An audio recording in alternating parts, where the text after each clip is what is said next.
uma das empresas mais valiosas do mercado. Mas pouca gente sabe é que essa empresa que nasceu numa garagem chegou à beira da falência e que o Steve Jobs, o gênio por trás de grandes lançamentos, grandes produtos, inovações, chegou a ser demitido da própria empresa. Fique comigo que a gente vai ver a história de como surgiu a Apple.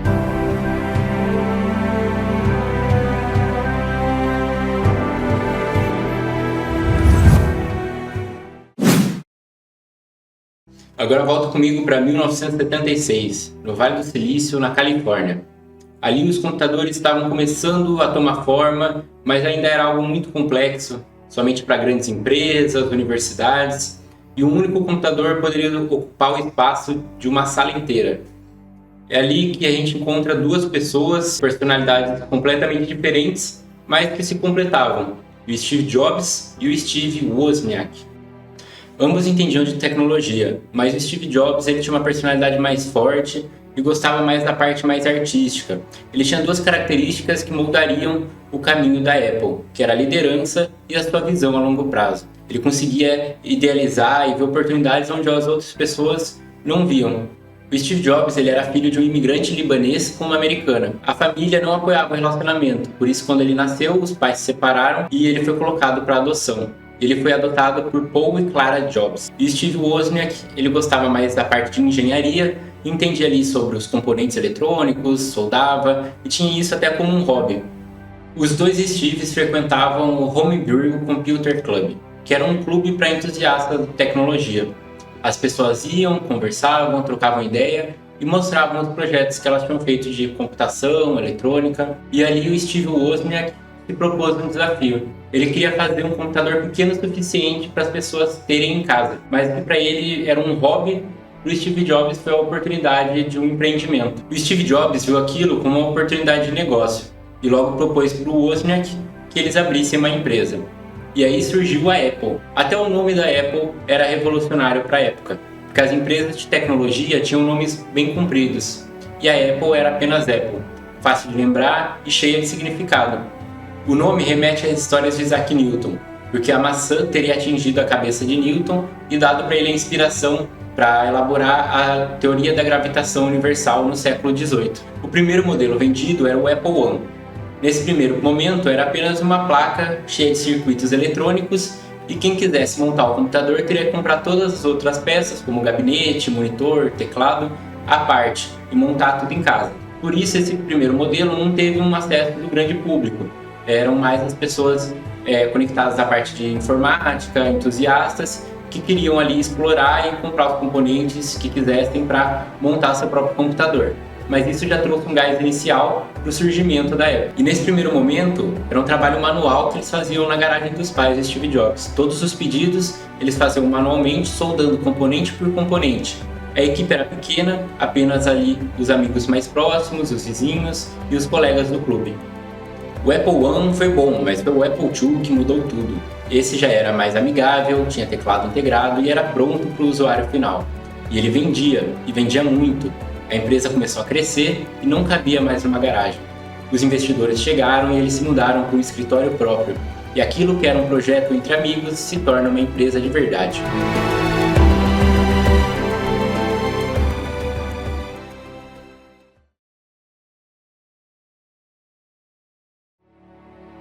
Com esse crescimento, a empresa precisava ficar mais profissional, e Steve Jobs ainda era muito novo e inexperiente. Por isso ele decidiu chamar John Sculley para assumir o cargo de CEO da Apple. John Sculley era um famoso executivo da época. Ele ficou famoso por conta do desafio Pepsi, que era um desafio proposto para o consumidor, onde ele experimentaria Coca-Cola e Pepsi, e tinha que escolher às cegas qual que era melhor.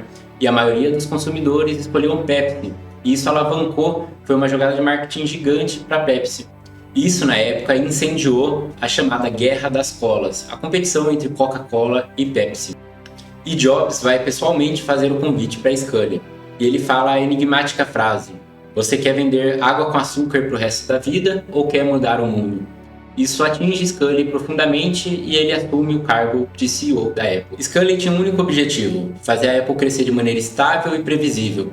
E isso batia de frente com o que Steve Jobs estava fazendo na liderança dos seus projetos. Ele acabava gastando muito dinheiro tentando revolucionar a indústria, o que tinha funcionado antes. mas agora com o conselho, investidores, ele não poderia arriscar tanto. Isso fez com que surgissem conflitos, principalmente nas reuniões de conselho da Apple. A empresa então começou a crescer para lados opostos. Uma parte da empresa era liderada por uma equipe que ia para um lado, a outra equipe tinha uma outra visão e ia para outro, e isso começou a causar problemas dentro da empresa. Então o conselho decidiu por afastar Steve Jobs de todas as suas atribuições. Ele perdeu a sua voz, perdeu os projetos, a liderança e não tinha mais utilidade dentro da empresa. Ele tinha sido demitido da empresa que ele mesmo tinha criado. Nesse momento, Jobs então vende todas as suas ações da Apple, exceto por uma. Ele mantém essa ação para poder saber o que acontecia dentro da empresa. Ele se afasta e a empresa por um tempo continua crescendo, mas depois esse crescimento começa a diminuir, até que eles começam a perder espaço, principalmente para a IBM no mercado. A IBM, que junto com a Microsoft, uma cuidava do hardware, a outra do software, tinham dominado todo o cenário, e a Apple começou a entrar em decadência. Os produtos não tinham mais graça. Os lançamentos eram sempre os mesmos, mudavam poucas coisas de um produto para o outro. A empresa foi ficando com uma cara de corporação e perdendo a sua identidade revolucionária. Até chegar o momento que o valor de mercado da Apple cai para 3 bilhões de dólares, o que para uma empresa daquele porte era muito pouco. E os analistas previam que em 3 meses a Apple declararia falência. Nesse meio tempo, Steve Jobs não fica parado. Ele cria uma nova empresa de computadores chamada Next, um público focado no mercado corporativo e educação. A tecnologia da Next era revolucionária. Era tudo muito bem feito, à frente do seu tempo, mas tudo muito caro. Mas enquanto a Next crescia aos poucos, a Apple decaía cada vez mais. Porém, a solução que a Apple precisava estava justamente na Next, que era o sistema operacional que era revolucionário para a época. Então, por conta disso, depois de acertarem tudo, a Apple compra a Next e junto traz o Steve Jobs de volta.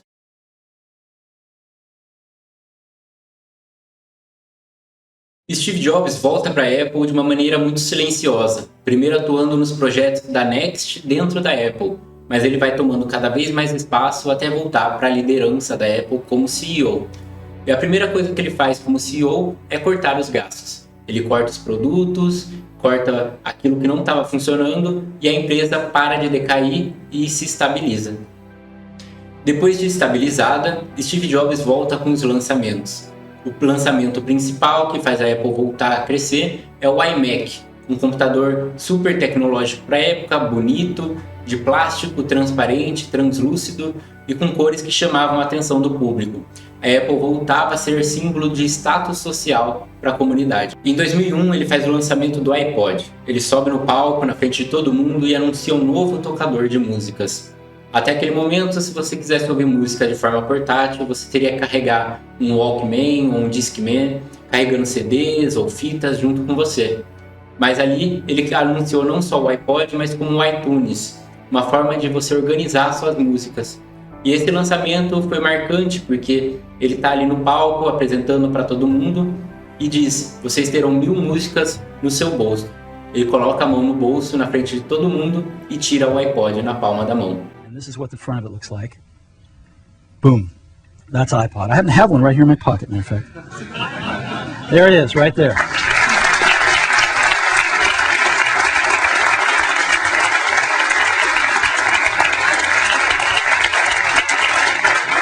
So, this amazing little device holds 1,000 songs, and it goes right in my pocket. Então agora a Apple já tinha o próprio sistema operacional, os iMacs, o iPod, o iTunes. Ele não estava mais lançando apenas produtos, mas montando todo um ecossistema, onde o usuário ele poderia ter tudo ali, da mesma empresa, da mesma marca, tudo integrado. E a partir disso a Apple começa a crescer e ser relevante novamente no mercado, conquistando uma grande parcela de clientes. Mas o grande lançamento acontece somente em 2007. Steve Jobs tinha prometido lançar 3 produtos de uma vez.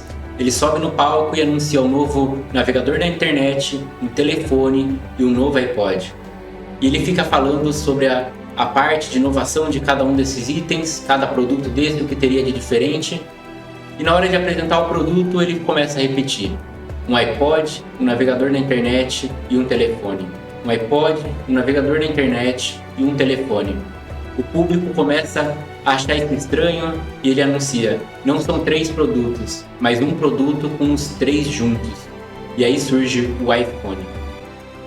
An iPod, a phone, and an internet communicator. An iPod, a phone. Are you getting it? These are not 3 separate devices. This is one device. And we are calling it iPhone. O iPhone foi uma das maiores revoluções do mercado. Os smartphones já existiam, mas eles normalmente eram divididos entre tela e teclado. O iPhone revolucionou isso, trazendo apenas uma tela e um único botão embaixo. E para navegar nessa tela, você não precisaria de uma caneta inteligente ou de outros botões. Você navegaria com seu próprio dedo, clicando na tela. Quando ele anuncia isso, o público que está na apresentação vai à loucura. Depois disso, a Apple cresce, e cresce muito. Novos produtos são lançados anualmente, novas versões, novas tecnologias. Alguns produtos dão errado, são deixados de lado, mas a grande maioria deles cresce. O público tem interesse em comprar produtos da Apple. Mesmo eles sendo um pouco mais caros, eles carregam uma inovação, uma interface mais amigável e são status social para o público. Novas versões do iPhone são lançadas, novas versões do iOS, e junto disso vem a App Store, o iMac e os MacBooks. O ecossistema cresce e a Apple toma um espaço gigantesco no mercado. O valor de mercado dispara, os lucros são enormes, e a Apple, que antes era uma empresa à beira da falência, se torna a maior empresa de tecnologia do mundo.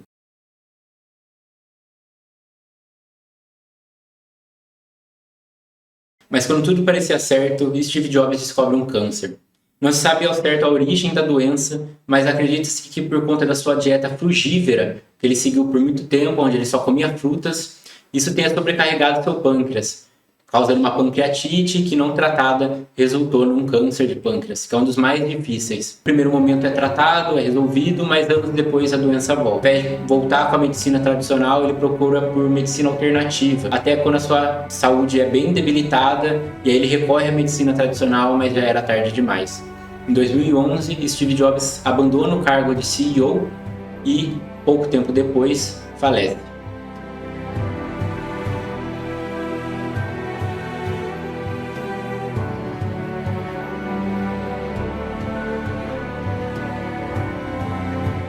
Algumas histórias dizem que Bill Gates, o fundador da Microsoft, enviou uma carta nos últimos dias de Steve Jobs, e essa carta estava na cabeceira de Steve Jobs quando ele faleceu.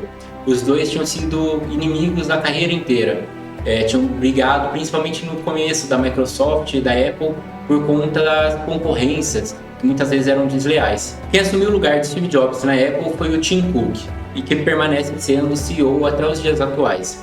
Ele deu uma estabilidade para a empresa e tem um perfil ligeiramente diferente. Ele é mais operação e menos palco. A Apple permanece lançando produtos, mas cada vez com menos evolução. Os produtos têm menos variedade, menos inovação, e a crítica do público é que o preço está elevando e a tecnologia permanece igual. Mas foi com Tim Cook que a Apple atingiu o valor de mercado de $1 trilhão. Foi a primeira empresa a atingir essa marca. Depois atingiu 3 trilhões de dólares. E hoje a Apple continua sendo uma gigante, uma das empresas mais valiosas do mercado. Mas muita gente diz que ela não é mais a mesma. Os lançamentos ainda são refinados, mas cada vez com menos inovação. O mercado também não é mais o mesmo. A Apple hoje concorre com outras empresas, principalmente na parte asiática. Novas empresas estão surgindo na China e a sua grande concorrente, a Samsung, que é da Coreia do Sul. O último grande lançamento da Apple, que abalou o mercado, foi o óculos Vision Pro.